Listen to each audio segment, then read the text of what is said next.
অবৈধভাবে মজুত করে রাখা বিপুল পরিমাণ রান্নার গ্যাসের সিলিন্ডার উদ্ধার পুলিশের। গোপন সূত্রে খবর পেয়ে গোয়ালপুকুর থানার পুলিশ এলাকার এক গোডাউনে হানা দিয়ে অবৈধভাবে মজুত থাকা একাধিক রান্নার গ্যাসের সিলিন্ডার উদ্ধার করে। এই ঘটনায় এক ব্যক্তিকে গ্রেফতার করা হয়েছে।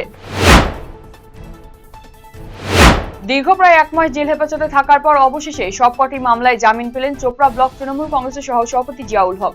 মঙ্গলবার ইসলামপুর মহকুমা আদালত তার জামিন মঞ্জুর করে।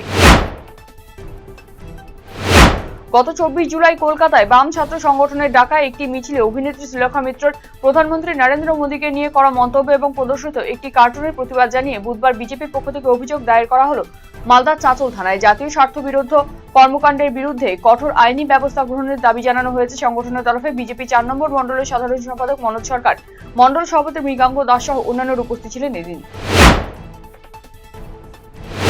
সাহেবগঞ্জ থানার 203/26 নম্বর মামলায় গ্রেফতার কুচনি গ্রামের বাসিন্দা রাজু মিয়ার কাছ থেকে একটি দেশি আগ্নেয়াস্ত্র উদ্ধার করেছে পুলিশ। পুলিশ সূত্রে জানা গিয়েছে, অস্ত্র আইনে 25(1) এ ধারায় গ্রেফতার হওয়া অভিযুক্তকে পুলিশ হেফাজতে জিজ্ঞাসাবাদের সময় তার দেখানো স্থান থেকে ওই আগ্নেয়াস্ত্রটি উদ্ধার করা হয়েছে। ঘটনা তদন্ত শুরু করেছে সাহেবগঞ্জ থানার পুলিশ।